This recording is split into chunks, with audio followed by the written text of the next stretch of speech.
नमस्कार, धागा फॅशन या चॅनलमध्ये तुमच्या सर्वांचे मनापासून स्वागत। तर आजच्या व्हिडिओमध्ये आपण बघणार आहोत की हा जो ब्लाऊज आहे ना, तर ह्याचा आपल्याला गळ्याची उंची वाढवायची आहे। तर हा कस्टमरचा ब्लाऊज आहे।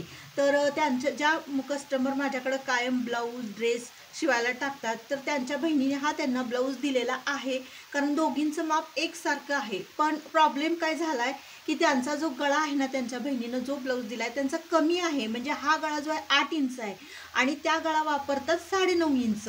तर त्या मला म्हणल्या की हा ब्लाऊज आहे, तर तुम्ही गळा उंची वाढवून देऊ शकाल का? तर मला एवढा कमी गळा नको आहे। तर माझ्या बहिणीचा असल्यामुळं आणि मला तो फिटिंगला बसत असल्यामुळे तिनं मला दिलेला आहे, तर मला ह्याची गळा उंची वाढवून हवी आहे। तर मी म्हणलं हो नक्की होईल।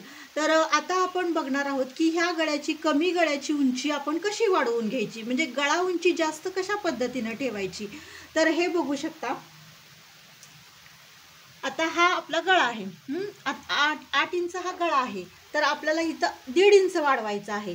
तर इथून मी 1.5 इंच मार्किंग करून घेते आणि तर काहीही उसवायची गरज नाही आपल्याला। पूर्ण शोल्डर उसवून किंवा वेगळं करून परत हे सगळं उसवून वगैरे काही करायची गरज नाही। का तर एक वेळेस ब्लाऊज पीस हलके असतात आणि त्यामुळे सुतं वगैरे निघतात आणि पूर्ण फिनिशिंग खराब होतं।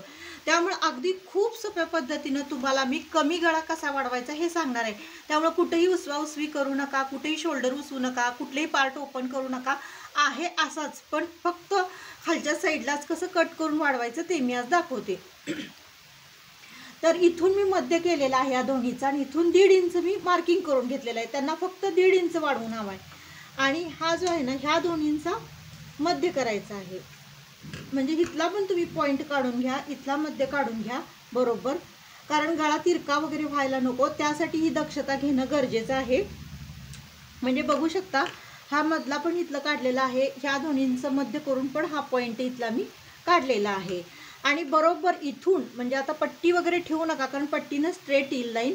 तर इथून असं बरोबर कमी कमी करत इथं या आणि इकडच्या पण साईडला तसंच करा। म्हणजे इथून पण असं बरोबर इथून कमी करून दोन्हीकडं पण अंतर एकसारखं ठेवा। म्हणजे कुठल्या साईडला कमी कुठल्या साईडला जास्त असं ठेवू नका। आणि कटिंग झाल्यानंतर आणि आपण पट्टी लावल्यानंतर ते व्यवस्थित दिसणं गरजेचं आहे। तर इथलं मेजरमेंट मी आता घेतलेलं आहे आणि व्यवस्थित आकार दिलेला आहे। तर आपण हे व्यवस्थित करून कटिंग करून घेऊयात। तर हे बघा, आता जसं मी मार्किंग केलं होतं, मध्य जसा आखून घेतला होता तसं मी कटिंग करून घेतलेलं आहे। पण कटिंग हे इथपर्यंतच करा, पुढं नेऊ नका। आणि जसं इकडं जेवढं अंतर ठेवलेलं आहे तिकडं एवढंच अंतर इकडं मी ठेवलेलं आहे आणि वरती कटिंग मी केलेलं नाही। हाच भाग फक्त कट करून काढलेला आहे। जेवढं आपल्याला 1.5 इंच वाढवायचं आहे ना, तेवढंच मी कटिंग करून काढलेलं आहे। तर आपण आता त्याला ही पट्टी लावूया, कारण त्यांनी अस्तर जे लावलेलं आहे ना, ते ह्याच कलरचं आहे। मग त्याला जसं मिळते जुळतं मी कापड आणलेलं आहे, कारण त्यांनी वरचं कापड वेगळं अस्तर वेगळं असं लावलेलं आहे। तर आपल्याला पण तसंच लावणं गरजेचं आहे। तर ही जी आहे ना, आपण जी गोटपट्टी तयार करतो, जी फिनिशिंग पट्टी तयार करतो ना, तशी मी ही पट्टी तयार केलेली आहे। आणि ह्या पट्टीनं आता आपण असं जोडून घेणार आहे आणि फिनिशिंग उत्तम येण्यासाठी काय करायचं ते आता आपण बघणार आहोत। तर चला करूया, स्टिच करून घेऊयात आपण। तर आता आपण हे 1/2 इंच आता इथं बारीकसं फोल्ड केलेलं आहे पट्टीला मी, जेणेकरून सुतं निघून येत म्हणून, आणि 1/2 इंच अंतर ठेवून आपण एकसारखा आता टिप मारून घेणार आहोत। एकसारखं अंतर ठेवा, कारण गळा कमी जास्त झालेला चांगला दिसणार नाही। त्यामुळे कुठेही इकडं जास्त इकडं कमी करू नका आणि 1/2 इंच अंतर ठेवून एकसारखं टिप मारून घ्या।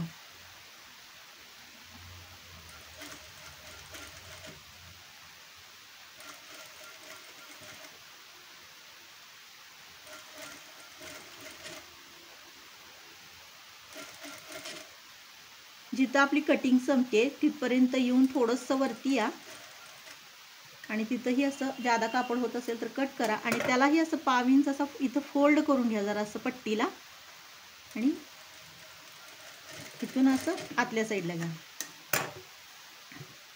आता हे जे आपण टीप मारून घेतलेली आहे ना, ती आता आतल्या साईडला आपल्याला फोल्ड करायची आहे।